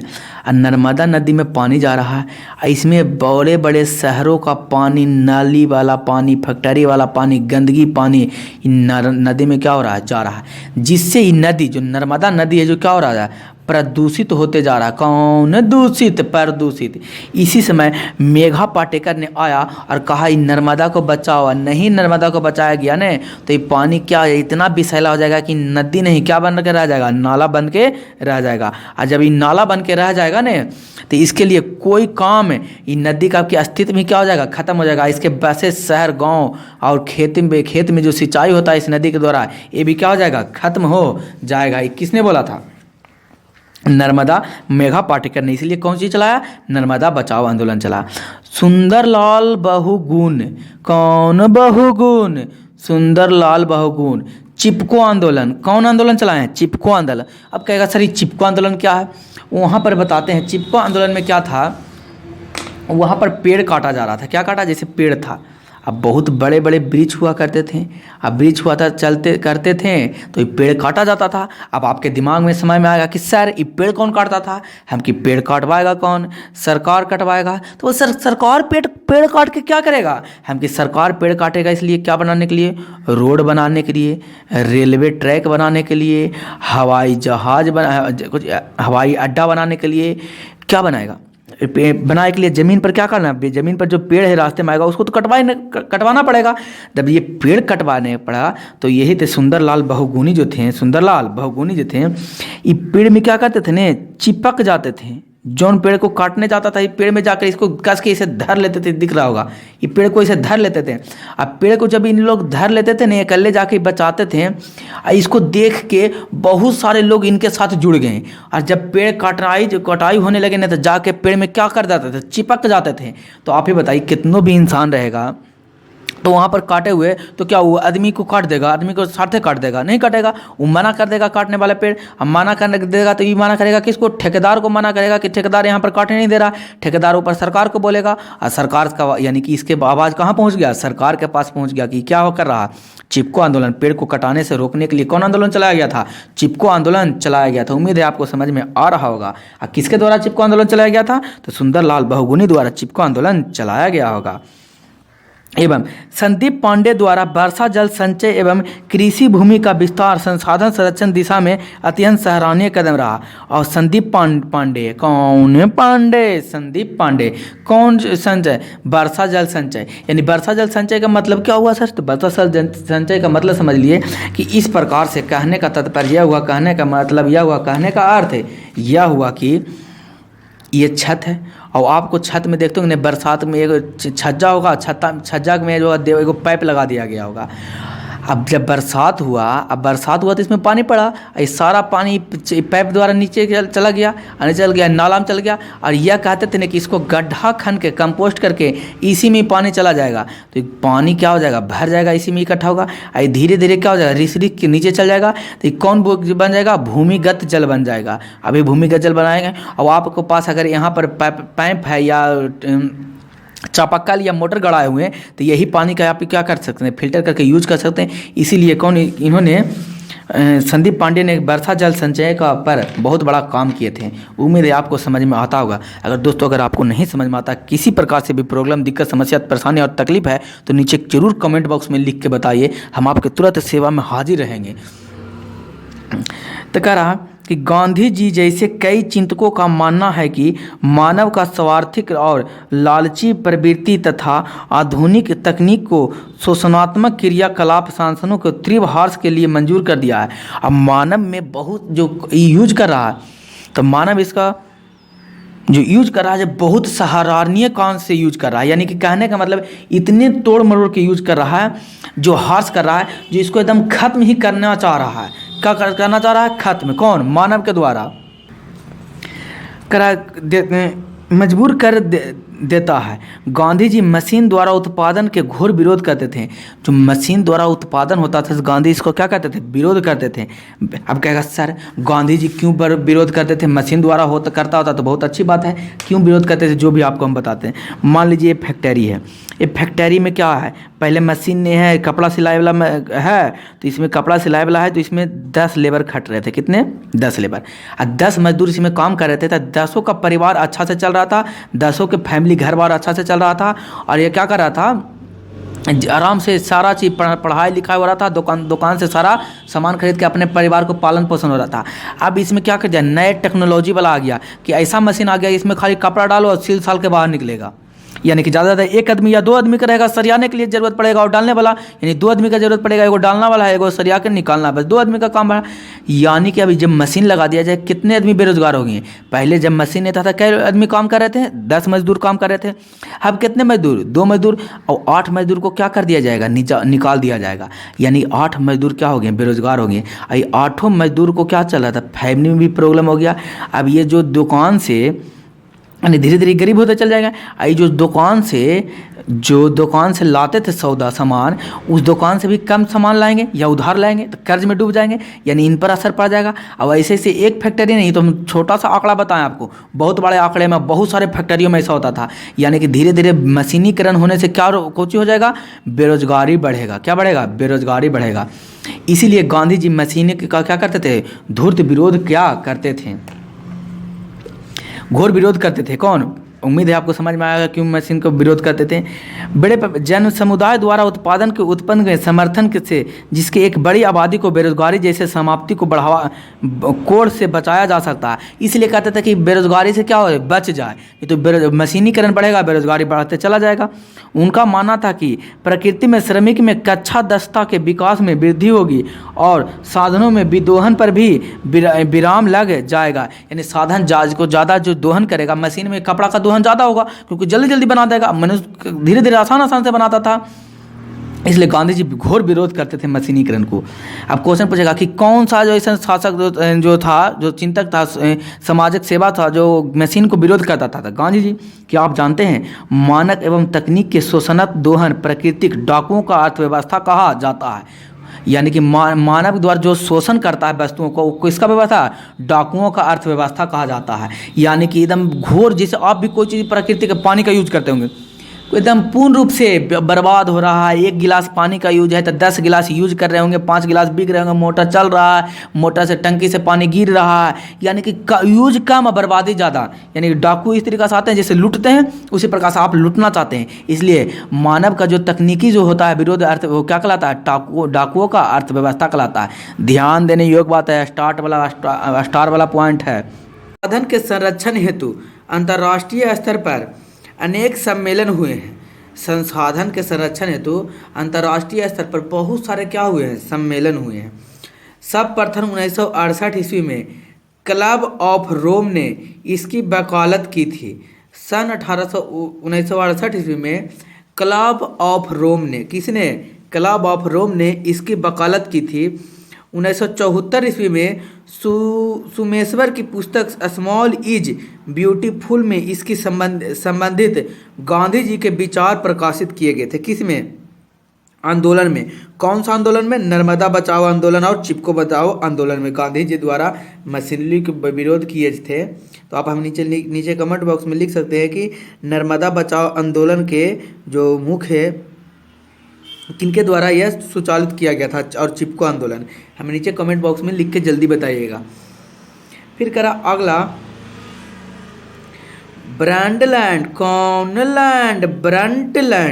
आयोग द्वारा प्रस्तुत 1987 का प्रतिवेदक भी संसाधन संरक्षण के संबंध में विश्व जगत की दृष्टि खोलने में कारगर सिद्ध हुआ है। कौची सिद्ध हुआ है, कारगर सिद्ध हुआ है।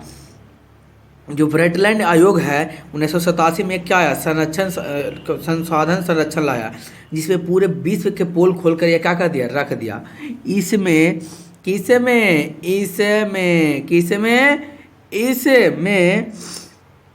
सतत विकास, जिसको कहते हैं सिचुएशन डेवलपमेंट की संकल्पना के साथ साथ संसाधन संरक्षण पर बल दिया गया। किस पर बल दिया गया, संसाधन संरक्षण पर बल दिया गया। इसी रिपोर्ट को बाद में हमारा साझा भविष्य, आवर कॉमन फ्यूचर शीर्षक से भी दस्तावेज प्रकाशित किए गए हैं। और यही चीज़ कहाँ से दस्तावेज प्रकाशित किए गए हैं, शीर्षक दस्तावेज प्रकाशित किए गए हैं। रियो डी जेनरल, कौन D general, Rio de general कहाँ के थे, ब्राज़ील के। कौन झील, ब्राज़ील। कौन जनरल, रियो डी जेनरल ने 1992 में आयोजित पृथ्वी सम्मेलन भी इस संदर्भ में एक सुनियोजित प्रयास किया है। इन्होंने 1992 में भी एक क्या किया, पृथ्वी सम्मेलन की संधारणा का सुयोजन किया है। पुनः 1997 ईस्वी में न्यूयॉर्क के द्वितीय पृथक सम्मेलन, कौन पृथक सम्मेलन, द्वितीय पृथक सम्मेलन 2002 में जोहान्सबर्ग में आयोजित की तृतीय पृथ्वी सम्मेलन संसाधन संरक्षण की दिशा में विश्व स्तरीय सराहनीय प्रयास किया गया। कैसा प्रयास, सराहनीय प्रयास करा। सतत विकास अवधारणा, कौन धारणा, सतत विकास अवधारणा। क्या है सतत विकास अवधारणा, जिसके बारे में हम लोग जानते हैं। करा संसाधन मनुष्य के जीवन का आधार है। संसाधन क्या है, मनुष्य के जीवन का आधार। जीवन की गुणवत्ता बनाए रखने के लिए, जीवन की गुणवत्ता बनाने रखने के लिए संसाधनों के सतत विकास की अवधारणा अति आवश्यक है। सतत विकास क्या है, अवधारणा क्या बहुत ही जरूरी है या अति आवश्यक है। संसाधन प्राकृतिक प्रदत्त उपहार है। संसाधन क्या, प्रकृति का एक दिया हुआ हमारे लिए उपहार है कि अवधारणा के कारण मानव ने इसका अंधाधुन दोहन किया है। और यही अवधारणा के कारण मानव इसका अंधाधुन क्या किया है, उपयोग किया, दोहन किया है, जिसके कारण पर्यावरणीय समस्याओं भी उत्पन्न हो गई है। और यही कारण है कि इसका क्या हो गया, पर्यावरण समस्या इसमें उत्पन्न हो गया है। कौन बारण पर्यावरण, कौन समस्या हो गया है। अगला कह रहा है कौन गला अगला कह रहा है, कौन कह रहा कि व्यक्ति के लालच लिप्सा से संसाधन की तीव्रता दोहन कर संशोधन के भंडार में निश्चित हास ला दिया है। मनुष्य का क्या है, मनुष्य के लालच प्राणी का है। इसका लालच इतना बढ़ गया कि जितना भी संसाधन है सबका इतना दोहन कर रहा है, इतना दोहन कर रहा है, इतना जल्दी दोहन कर रहा है कि इसका क्या हो गया, खत्म होने के कगार पर आ गया। कौन होने के कगार पर, खत्म होने के। संसाधन का केंद्रीकरण, सेंट्रलाइजेशन खास लोग के हाथ में है। और संसाधन का जो खास लोगों के साथ में सेंट्रलाइजेशन केंद्रीकरण आने से समाज दो स्पष्ट भागों में संपन्न एवं विपन्न बट गया है। समाज क्या भागों में बट गया, दो भागों में, एगो संपन्न एगो विपन्न भागों में क्या हो गया, बट गया। क्योंकि जिसके पास संसाधन निकालने का वो संपन्न कहलाएगा, जिसके पास संसाधन निकालने का नहीं है वो क्या कहलाएगा, विपन्न कहलाएगा। उसी प्रकार का रहा संपन्न लोगों द्वारा स्वास्थ्य के वशीभूत होकर संसाधन का विवेकहीन दोहन किया गया है, जिससे विश्व पारिस्थितिक में घोर संकट की स्थिति उत्पन्न हो गई है। यही कारण है कि इसमें विशेष परिस्थिति में घोर संकट की स्थिति उत्पन्न हो गई है। भूमंडलीय तापमान, कौन मंडलीय, भूमंडलीय तापमान, ओजोन क्षय, ओजोन का ह्रास जिसको कह सकते हैं, पर्यावरण प्रदूषण, कौन दूषण, पर्यावरण प्रदूषण, मृदा संरक्षण, कौन संरक्षण, मृदा संरक्षण, भूमि विस्थापन, कौन विस्थापन, भूमि विस्थापन, अम्लीय वर्षा, कौन वर्षा, अम्लीय वर्षा, असमय ऋतु परिवर्तन, समय से नहीं असमय से, जो समय भी नहीं उस समय ऋतु परिवर्तन हो रहा है, जैसी परिस्थिति संकट हो गई है। यह परिस्थिति क्या हो गया, मनुष्य के डाकुओं की अर्थव्यवस्था जैसा इसको क्या करते हुए, दोहन करते हुए इस सारे परिस्थितियों का जो पृथ्वी पर आया है यह सिर्फ किसके चलते आया, मनुष्य के चलते ही आया है। करा है कि जैसी परिस्थितियां संकट उत्पन्न हो गई, पृथ्वी पर व्यापक सभ्यता और संस्कृति को निगल जाने को तैयार है। यही कारण है कि क्या पृथ्वी पर जो व्यापक संस्कृति पहले से जो मौजूद है उसको एकदम खत्म करने के प्रयास कर रहा है। अगर इस स्वास्थ्य तत्वों या देश द्वारा अनबरन विदोहन चलता रहा तो पृथ्वी का जैव संसाधन विनाश के आगोश में समा जाएगा। अगर ऐसा ही चलता रहा ना तो जितना भी विश्व में पृथ्वी पर संसाधन है सब क्या हो जाएगा, खत्म हो जाएगा। विनाश के यानी कि विनाशकारी विपरीत बुद्धि के कागर पर आकर खत्म हो जाएगा। उपर्युक्त परिस्थितियों से निजात पाने एवं विश्व शांति के साथ जैव जगत को गुणवत्तापूर्ण जीवन लौटाने के लिए सर्वप्रथम समाज में संसाधन का न्याय संगत बंटवारा अपरिहार्य और दूसरे शब्दों में संसाधन का नियोजित उपयोग होना आवश्यक है। और यही कारण है कि सारा चीज़ का होना क्या आवश्यक है। इसके पर्यावरण को बिना क्षति पहुंचाए भविष्य के आवश्यकताओं को मद्देनजर हुआ पर्यावरण के क्षति बिना पहुंचाए हुए जितना भी भविष्य में आने वाला है सारा चीज़ को मद्देनजर रखते हुए वर्तमान विकास को कायम रखा जा सकता है। अब ऐसा चाहे मनुष्य तो हो सकता है कि अभी उतना दोहन नहीं करें जितना यूज नहीं कर सकें, इसी को हम बाद में जाकर यूज करें, ये संभव है, लेकिन मनुष्य जो करना नहीं चाहता है। ऐसी धारणा की सतत विकास कही जाती है। अब यही धारणा को क्या सतत विकास यानी सिचुएशन डेवलपमेंट कहा जाता है। इसमें वर्तमान विकास के साथ भविष्य की सुरक्षित रह सकता है। और यही कारण है कि इसमें क्या विकास के द्वारा भविष्य भी क्या हो सकता है सुरक्षित होते रहता है। अब सवाल उठेगा सर इतना जब प्रॉब्लम हो रहा है, दिक्कत समस्या परेशानी और तकलीफ हो रहा है पृथ्वी को, इसके लिए क्या भारत सरकार या कोई विश्व स्तरीय पर कोई सरकार कुछ करता है इसके लिए? नहीं करता है। उसी को बारे में तो हम आगे बढ़ाने जा रहे हैं। जैसे स्मरणीय तथ्य प्रथम पृथ्वी सम्मेलन एक आयोजन 3 जून 1992 को रियो डी जेनेरो में किया गया। पृथ्वी के प्रथम सम्मेलन है, तो आप नोट्स भी इसको बना सकते हैं कि फर्स्ट कौन सम्मेलन? पृथ्वी सम्मेलन। पृथ्वी सम्मेलन कौन सम्मेलन? पृथ्वी सम्मेलन कब हुआ था? आयोजित कब हुआ था इसका? इसके नीचे लिख लिया आयोजन। कौन जन? आयोजन हुआ था 3 से लेके 14 जून। कौन जून? 1992 में इसका क्या हुआ था? आयोजन। कहाँ हुआ था? रियो डी जेनेरो में किया गया। कहाँ किया गया? रियो डी जेनेरो में, जिसके विकास एवं विकासशील देशों के लगभग 178 प्रतिनिधियों ने भाग लिया। इसमें कितने देश ने भाग लिया? तो 178 प्रतिनिधियों ने ये क्या लिया? भाग लिया। इस सम्मेलन में ग्लोबल वार्मिंग, वन संरक्षण, जैव विविधता कार्यक्रम 21 एवं रियो घोषणा पत्र पर समझौता किया गया। इसी में सारे चीज पत्र पर क्या किया गया? समझौता। कौन समझौता? किस पर? Global warming. अब कहेगा सर ग्लोबल वार्मिंग क्या, थोड़ा सा समझा दीजिए। तो हम कि देखिए आपको हम बताना चाहते हैं, समझाना चाहते हैं, लिखाना चाहते हैं। बोल क्या बताना चाहते हैं सर, क्या समझाना चाहते हैं, क्या लिखाना चाहते हैं? हम कि मान लीजिए क्या है, कौन थी भी है? पृथ्वी है, जिसको हम लोग कहते हैं अर्थ कहते हैं। ये अर्थ है। अर्थ में पर चारों तरफ जैसा कि आप जानते हैं कि वायुमंडल का आवरण है, क्या ढका हुआ घिरा हुआ किसके? वायु के मंडल से। इसी वायुमंडल में क्या है? वायुमंडल में ये लगभग 100 किलोमीटर तक है। कितना से? पृथ्वी से लेकर क्या किलोमीटर तक?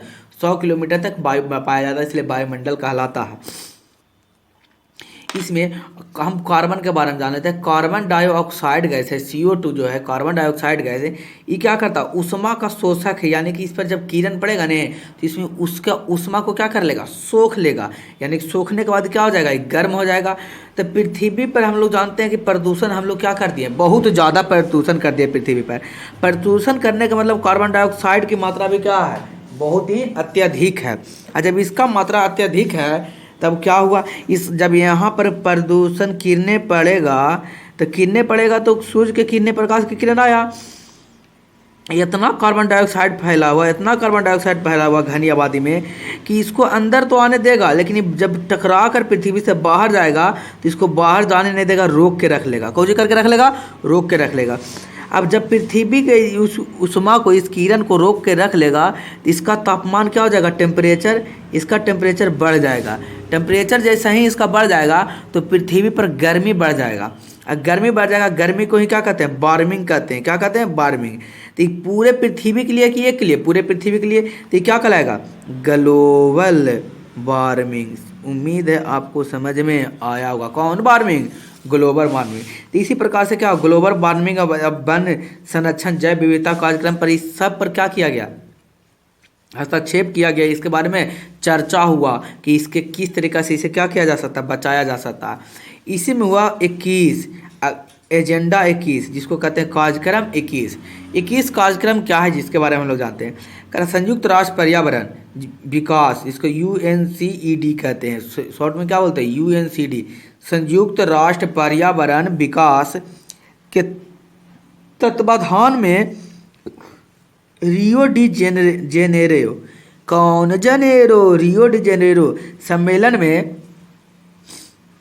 सम्मेलन में राष्ट्रीय अध्यक्षों द्वारा स्वीकृति 800 पृष्ठीय एक घोषणा पत्र हुआ।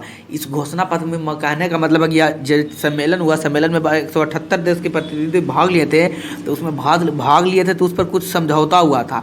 अब सवाल उठेगा सर समझौता क्या हुआ था? समझौता इसलिए हुआ था कि किस तरीक़ा से हम इसके सुचारू रूप से चला सकते हैं, इसको बचा सकते हैं। तो बचाने के लिए जो नियम कानून बना ने उसे एक कॉपी में लिखा गया। वो कॉपी में लिखा गया तो उसमें टोटल कितने पृष्ठ हुए? 800 पृष्ठ बने। तो इसी को 800 पृष्ठ एक घोषणा पत्र हुआ, जिसमें सतत विकास को प्राप्त करने के लिए 21 कार्यक्रम, कौन कार्यक्रम? 21 कार्यक्रम, कौन कार्यक्रम? 21 कार्यक्रम, 21 कार्यक्रम की स्वीकृति किया गया। इस एजेंडा, कौन एजेंडा? एजेंडा, कौन एजेंडा? एजेंडा, कितना एजेंडा? 21 को गठित करने से हेतु सभी देशों को निर्देश दिया गया। ऐसे गठित करने के लिए सब एक देश को नहीं, जितने भी देश थे सभी देशों को क्या किया गया? निर्देशित किया गया। इस पर होने वाले खर्चे वहन हेतु विश्व पर्यावरण कोष की स्थापना किया। अब सवाल उठा कि 800 बोल सर 800 पृष्ठ में तो ये क्या कर दिया? सारा बना के तैयार कर दिया। हम कि हाँ 800 पृष्ठ में सब बना कर तैयार कर दिया। कब कौन चीज़ तैयार किया? एजेंडा, क्या नाम था? 21 इसका नाम पड़ा एजेंडा, यानी कार्यक्रम 21 हिंदी में बोला जाए तो। ये कहाँ हुआ था? UNCED, संयुक्त राष्ट्र पर्यावरण विकास के द्वारा किया गया था। इसमें ये हुआ था कहाँ? स्थान का नाम, तो स्थान का नाम हो गया रियो डी जेनेरो में हुआ था। इसमें जब टोटल कितने पृष्ठ थे? तो 800 पृष्ठ पर हस्ताक्षर किया गया था, इस पर नियम बनाया गया था। इसमें स्वीकृति हुआ, तो स्वीकृति हुआ तो इस 800 पृष्ठ में जो लिखा गया, मान लीजिए इस पेजा पर लिखा गया या इस पर जो भी लिखा गया वो अप्लाई किया जाएगा, ज़मीनी तौर पर अप्लाई किया जाएगा, उतारा जाएगा ज़मीन पर, तो उसमें तो पैसा ही लगेगा। पैसा लगने का यानी कि जितना रूल नियम लिखा गया कानून, उसको पालन करवाने के लिए क्या खर्चा होगा? पैसा खर्चा होगा। इसलिए इस पैसा को खर्चा आप कहेगा कि कौन देश देगा? तो इसी पैसा को खर्चा करने के लिए कोई देश नहीं कहा, इसमें कहा एगो संस्था खोल दो जिसमें सभी देश पैसा जमा करेंगे। उस संस्था का नाम पड़ा विश्व पर्यावरण, कौन बरन? पर्यावरण, विश्व पर्यावरण कोष। कौन से कोष? विश्व पर्यावरण कोष। क्या हुआ? विश्व पर्यावरण कोष की क्या हुआ? स्थापना हुआ। क्या हुआ? स्थापना हुआ। अब हम लोग चलते हैं सेकेंड गोलमेज सम्मेलन, द्वितीय, सेकेंड पृथ्वी सम्मेलन जिसको कहते हैं हम लोग, सेकेंड पृथ्वी सम्मेलन, कौन लन? सम्मेलन करा कि पृथ्वी सम्मेलन का आयोजन। अब सबसे पहले इसके बारे में हम क्या जानेंगे कि आयोजन कब हुआ? आयोजन, तो आयोजन इसका हुआ 23 से 27 जून 1997 को। कहाँ हुआ था? स्थान का नाम हो गया न्यूयॉर्क। कौन? न्यूयॉर्क। न्यूयॉर्क में प्रथम मूल्यांकन पर 5 वर्ष बाद आयोजित किया गया। बोला गया इसमें कि देखिए बार बार आना उचित नहीं है, हर एक साल कितना आके झूठ मूठ के भाड़े में किराए में खर्चा करिएगा। इसलिए ऐसा कीजिए, इस पर जितना रूल नियम मालूम लगाना है लगा दीजिए, जितना पैसा यूज करना है उसको सब दे दीजिए। इसको एकदम फिक्स बना दीजिए कि हर एक 5 वर्ष के बाद इसका बैठक होगा। कई वर्ष के बाद? 5 वर्ष के बाद बैठक होगा, इस पर अमल किया जाएगा। तो प्रत्येक मूल्यांकन में 5 वर्ष बाद आयोजित किया हुआ। इसे +5 सम्मेलन भी कहा जाता है। ये 5 वर्ष के लिए हुआ, इसलिए इसको क्या कहते हैं? +5 सम्मेलन। कौन सम्मेलन? +5 सम्मेलन भी कहा जाता है। अब हम लोग देखते हैं, कहेगा सर तो क्योटो प्रोटोकॉल है कुछ चीज, द्वितीय तो हम समझ गए, प्रथम भी समझ में गए, तो ऐसा कीजिए कि आप हमको क्या बताइए, क्योटो सम्मेलन भी बता दीजिए हम कि क्योटो, अथारिया और लोटा सब सम्मेलन हम आपको बताएंगे। क्लियर है? खाली बने रहे पवन टीचिंग सेंटर के साथ। अगर आप इस चैनल पर नए हैं तो क्या करें, लाइक करें, शेयर करें और सब्सक्राइब करें। आने वाला है 10th क्लास के भवकाल श्री दिसंबर में, तो बने रहे, उसी से क्वेश्चन आएगा, छपेगा, चैप्टर वाइज हम कराएंगे, तब ये तो आपको मज़ा आएगा। देखिए अगला हम लोग देखते हैं क्योटो। कौन योटा, क्योटो, कौन ओटा, क्योटो। सम्मेलन, कौन मेलन, सम्मेलन, कौन मेलन, सम्मेलन। कब हुआ?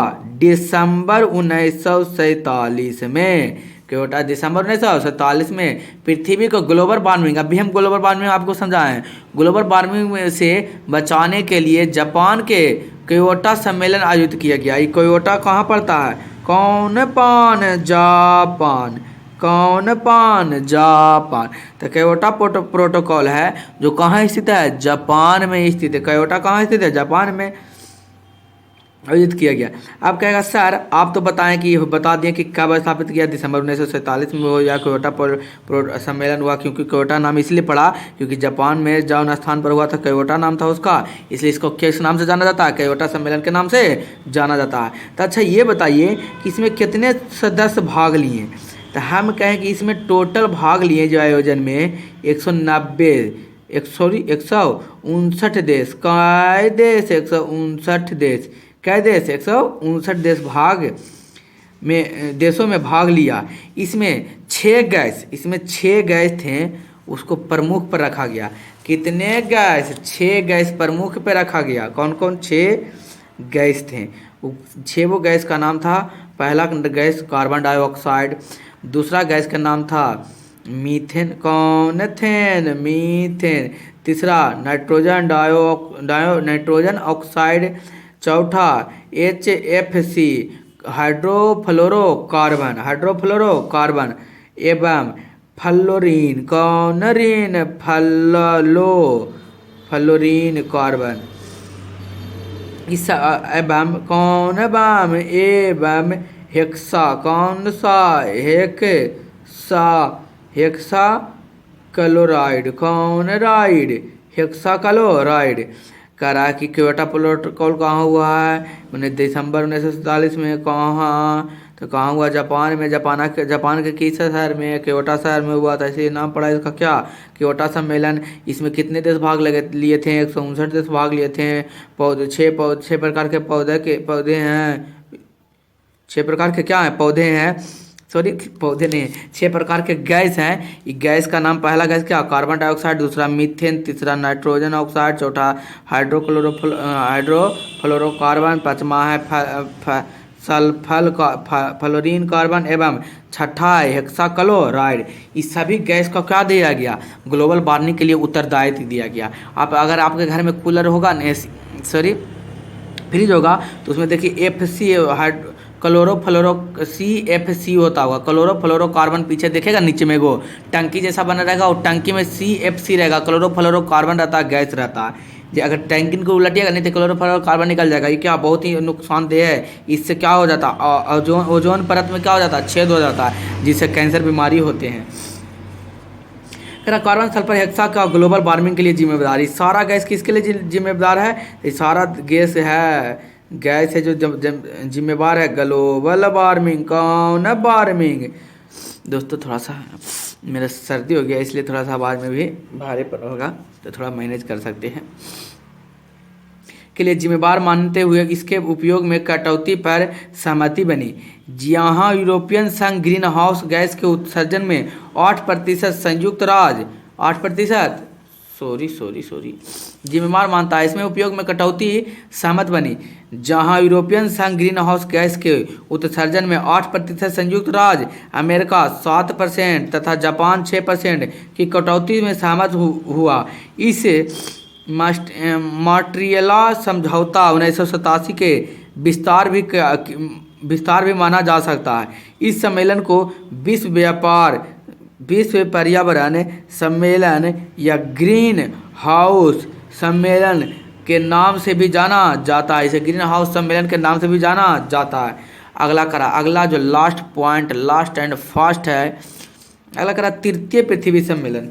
हम लोग अगला देख लेते हैं। सर पहला पढ़ लिए, दूसरा पढ़ लिए, तीसरा भी तो क्या कौन पढ़ाएगा हम कीजिए, तृतीय हम ही पढ़ाएंगे। तृतीय पृथ्वी कौन मेलन सम्मेलन, कौन मेलन, सम्मेलन करा। तृतीय सम्मेलन का आयोजन 10 वर्ष बाद 26 अगस्त से 4 सितंबर 2002 में हुआ था। इसका क्या हुआ था, 10 वर्ष बाद, कै वर्ष बाद, पहले 10 वर्ष बाद हुआ था। बोला गया था 5 वर्ष बाद होगा, लेकिन हुआ कै वर्ष, 10 वर्ष बाद हुआ। 10 वर्ष बाद हुआ, कब हुआ, 26 अगस्त से लेकर 4 सितंबर तक, कब, 2002 में ही बात था, 2002 का बात है। कब की बात है, 2002 का बात है। कहाँ हुआ था, तब कहाँ हुआ था आयोजन, कहाँ हुआ था आयोजन, तो आयोजन हुआ था जोहान्सबर्ग में, जोहान्सबर्ग, कौन वर्ग, जोहान्सबर्ग में सहमति तौर आयोजित हुआ। इस सम्मेलन में पर्यावरण संबंधित 150 धाराएं पर विश्वस्तरीय सहमति तैयार करना था। इसमें कितना, 150 धाराएं, सभी लोगों को मानते हुए 150 जो धाराएं हैं, धाराएं, इस पर क्या करना, निर्भर रहना है या तैयार करना था। पर इस सम्मेलन का कोई परिणाम नहीं निकल सका। लेकिन इस सम्मेलन जो हुआ, इसका कोई इनाम नहीं मिल सका। इस सम्मेलन में विश्व की विभिन्न देशों में लगभग 2000 प्रतिनिधित्व में भाग लिया था। इस विश्व सम्मेलन में ने लगभग कितने, 2000 लोगों ने क्या किया था, प्रतिनिधित्व ने भाग लिया था। तो यहाँ पर हुआ तृतीय पृथ्वी सम्मेलन। अगर आप यहाँ देखें, अगर हम इसको पलटे तो यहाँ देखें तो आपको क्वेश्चन और आंसर होगा। तो पहले आप क्या कीजिए, क्वेश्चन आंसर देख के इसको बना लीजिएगा वीडियो पॉज कर करके। अगर आपके पास नहीं होगा तो वीडियो पॉज कर करके क्या कीजिए, बना लीजिए। उसके बाद मैं इसका सॉल्यूशन आपको बाद में दूंगा। अगर जो नहीं बनता उसको ध्यान से देखकर वीडियो पॉज कर कर आप क्वेश्चन लिख लीजिए। क्वेश्चन लिखने के बाद हमें नीचे कमेंट बॉक्स में बताइए। यह आपका कॉपी चेक होगा, नीचे होगा आपको टेलीग्राम चैनल पर आपको मिलेगा पीटीसी। आपको नीचे हम कमेंट बॉक्स में नीचे दे देंगे, आपको डिस्क्रिप्शन बॉक्स और कमेंट बॉक्स में भी आपको हम बता देंगे। इसका लिंक प्रोवाइड करा देंगे, किसका, टेलीग्राम का लिंक पर जाके आप ज्वाइन कर लीजिएगा टेलीग्राम पर। और टेलीग्राम पर ज्वाइन कीजिएगा तो वहाँ से आपको होमवर्क आप हम नीचे फ़ोटो खींच कर भेजिएगा तो मैं मेरे पास आ जाएगा। मैं उसे चेक करके आपको दे दूंगा। और जिस चैप्टर का चाहिए उस चैप्टर को भी मैं दे दूंगा। वहाँ से भी आप क्या कर सकते हैं, उतार सकते हैं। तो बन जाइए, जुड़े रहिए पवन टीचिंग सेंटर के साथ। अगर आपको अच्छा लगा है तो लाइक और शेयर और सब्सक्राइब करना ना भूलें। अगर इस चैनल पर हैं तो ज़रूर सब्सक्राइब कर लें। उसके बाद हम लोग अगला क्लास में पढ़ेंगे क्या चीज़, प्राकृतिक संसाधन क्या है, भूमि संसाधन क्या है, इसके बारे में हम लोग क्या करेंगे, पढ़ेंगे। तो दोस्तों आज के लिए बस इतना ही रहने देते हैं, बाकी का अगले क्लास में आपको हम बताएंगे। अंत तक वीडियो देखने के लिए आपका धन्यवाद। याद रखेगा भवकाल सीरीज आने वाला है 10वां के लिए, बोल दीजिएगा, दमागाज हो चुका है।